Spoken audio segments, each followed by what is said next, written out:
விவசாயிகளே தங்களது தொழிலை கைவிட்டு வரும் நிலையில் பட்டப்படிப்பு முடித்த பெண்கள் இருவர் விவசாயத்தின் மீது ஆர்வம் கொண்டுள்ளனர்.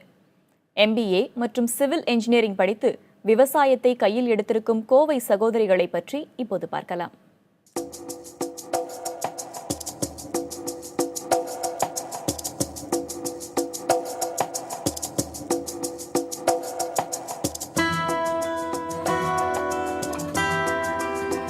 கடந்த 25 ஆண்டுகளுக்கு முன்பு வரையில் விவசாயத்திற்கு பெயர் பெற்ற மண்தான் கோவை மாவட்டம்.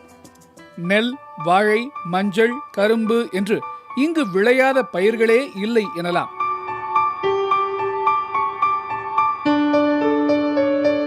ஆனால் நகர விரிவாக்கம், ரியல் எஸ்டேட் ஆதிக்கம் போன்ற காரணங்களால் பயிர் சாகுபடி படிப்படியாக குறைந்து வருகிறது.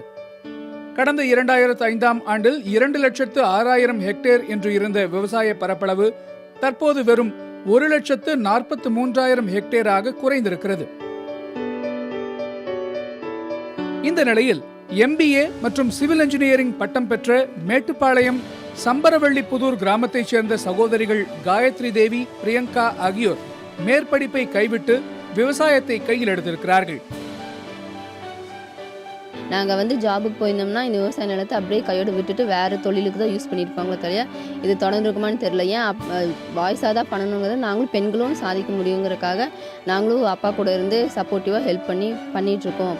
எங்கள் ஜென்ரேஷன்ஸ் எல்லாம் விவசாயம் செய்யறதில்லை. ஏன் விவசாயம் செய்யறதில்லைன்னா அவங்க படித்த படிப்புக்கு இந்த தொழில் நம்மளுக்கு உகந்ததில்லைன்னு சொல்லிட்டு வேறு தொழிலுக்கு தான் போயிட்டுருக்காங்க. அந்த வேறு தொழிலில் இருக்கிற ஒரு பிளானிங், ஒரு அணுகுமுறை, அதோட எப்படி செய்யறது, அந்த திட்டங்கள் அதெல்லாம் விவசாயத்தில் போட்டாங்கன்னா கண்டிப்பாக நம்மளாலேயும் ஜெயிக்க முடியும்.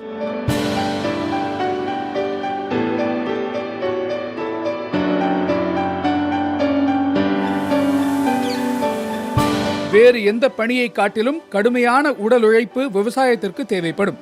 இதற்காக அதிகாலையிலேயே இருசக்கர வாகனம் மூலமாக தங்களுடைய தோட்டத்திற்கு செல்லும் இந்த இளம் பெண்கள் களை பறிப்பது, உரம் தெளிப்பது, நீர் பாய்ச்சுவது என்று சுட்டெரிக்கும் வெயிலில் அனைத்து பணிகளையும் மேற்கொள்கிறார்கள்.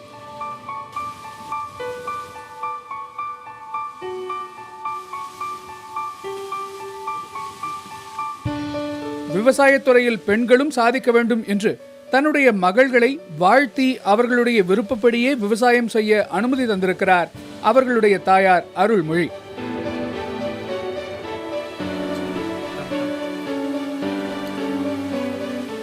ஒரு முறையும் ஒன்று இருக்குது. எங்களுக்கு அப்புறம் பார்க்குறக்கு விவசாயத்தை பார்க்குறக்கும் ஆளுங்க இல்லை. அதனால் விவசாயம் பார்க்கட்டும், பெண்களும் விவசாயத்துறையில் முன்னேற்றணும் அப்படிங்கிறதுக்கு வேண்டி தான் விவசாயத்தில் அவங்க பார்க்குறத நாங்கள் எந்த மறுப்பும் தெரிவிக்காமல் சந்தோஷமாக விவசாயமே செய்யட்டும்னு சொல்லி நாங்களே அதில் சந்தோஷத்தோடு ஏற்றுக்கிட்டோம். கடந்த 1.5 ஆண்டுகால உழைப்பின் பலனாக சகோதரிகள் பயிரிட்டிருக்கும் மஞ்சள் மற்றும் வாழை அறுவடைக்கு தயாராகி வருகின்றன. இந்த சகோதரிகளைப் போலவே பட்டப்படிப்பு முடித்துவிட்டு இளைஞர்கள் விவசாயத்தை கையில் எடுக்க தொடங்கினால் நாடு செழிக்கும் என்பதில் சந்தேகமில்லை. விவசாயத்தை சலித்துக் கொள்ளும் சூழலும் அதனை வெறுத்து பேசும் நிலைமையும் கவலை தரும் விஷயமாகும். இந்நிலையில் விவசாயத்தை வாழ்வாதாரமாக கொண்டு அதில் முழு மூச்சாக இறங்கியுள்ள இந்த இளம் பட்டதாரி பெண்கள் பாராட்டுக்குரியவர்கள். புதிய தலைமுறைக்காக மேட்டுப்பாளையத்திலிருந்து சரவணபாபு.